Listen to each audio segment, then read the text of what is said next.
नमस्कार दोस्तों, स्वागत है आप सभी का मेरे इस YouTube चैनल पर। दोस्तों, आज की वीडियो में हम बात करेंगे म्यूचुअल फंड में इन्वेस्ट करने के टैक्स इम्प्लीकेशंस के बारे में। अगर आप भी म्यूचुअल फंड में इन्वेस्ट करते हैं या करना चाहते हैं तो ये वीडियो आपके लिए है।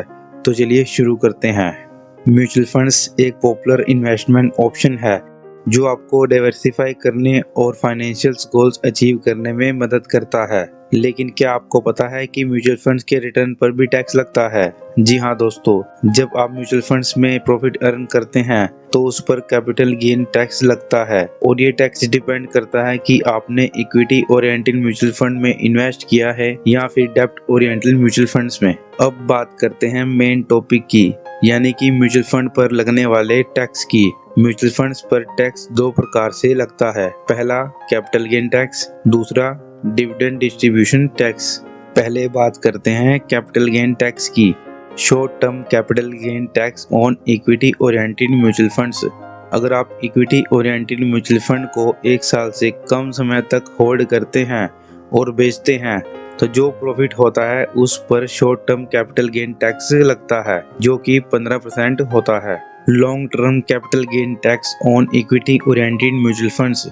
अगर आप इक्विटी ओरिएंटेड म्यूचुअल फंड्स में एक साल से ज्यादा समय तक म्यूचुअल फंड को होल्ड करते हैं तो जो प्रॉफिट होता है उस पर long term capital gain tax लगता है जो कि 10% है 1 लाख से ज्यादा के गेन पर, यानी पहले 1 लाख तक का गेन टैक्स फ्री होता है।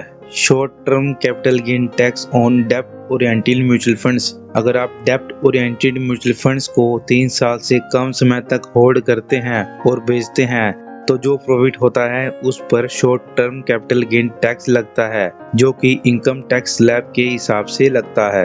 Long term capital gain tax on डेब्ट ओरिएंटेड म्यूचुअल फंड्स। अगर आप डेब्ट ओरिएंटेड म्यूचुअल फंड्स में 3 साल से ज्यादा समय तक म्यूचुअल फंड को होल्ड करते हैं तो जो प्रॉफिट होता है उस पर long term capital gain tax लगता है जो कि 20% है विद इंडेक्सेशन। नंबर 2 में बात करते हैं डिविडेंड डिस्ट्रीब्यूशन टैक्स की। हाल ही में गवर्नमेंट ने डिविडेंड पर लगे डिविडेंड डिस्ट्रीब्यूशन टैक्स को हटा दिया है इन्वेस्टर्स के लिए।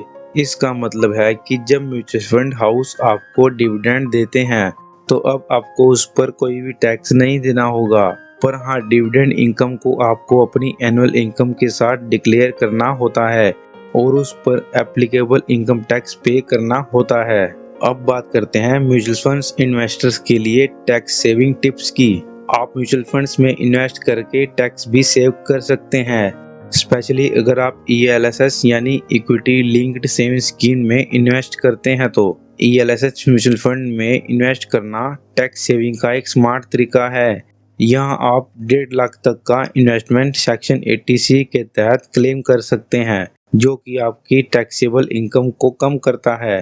ELSS का लॉक-इन पीरियड 3 साल का होता है जो कि दूसरे टैक्स सेविंग ऑप्शन जैसे FD से कम होता है। म्यूचुअल फंड्स में स्मार्टली इन्वेस्ट करके होल्डिंग पीरियड को ध्यान में रखकर आप टैक्स बर्डन को कम कर सकते हैं। लॉन्ग टर्म इन्वेस्टमेंट पर टैक्स कम होता है और कुछ फंड्स ऐसे भी होते हैं जो टैक्स बेनिफिट देते हैं। तो चलिए जवाब देते हैं कुछ कॉमन सवालों के जो अक्सर लोग म्यूचुअल फंड्स और टैक्सेस को लेकर पूछते हैं। नंबर 1, क्या म्यूचुअल फंड से होने वाला हर प्रॉफिट टैक्सेबल होता है? यस, लेकिन 1 लाख तक के लॉन्ग टर्म कैपिटल गेन पर कोई टैक्स नहीं है। नंबर 2, क्या SIP डिफरेंट ट्रीट किए जाते हैं टैक्स के लिहाज से? SIP में हर इन्वेस्टमेंट को एक न्यू इन्वेस्टमेंट माना जाता है, इसलिए हर SIP इन्वेस्टमेंट के लिए कैपिटल गेन डिफरेंटली कैलकुलेट किया जाता है। कंक्लूजन। उम्मीद है दोस्तों आज का हमारा वीडियो आपको अच्छे से समझ आया होगा कि म्यूचुअल फंड पर टैक्स किस हिसाब से लगता है और किस तरीके से आप टैक्स लायबिलिटी को कम कर सकते हैं।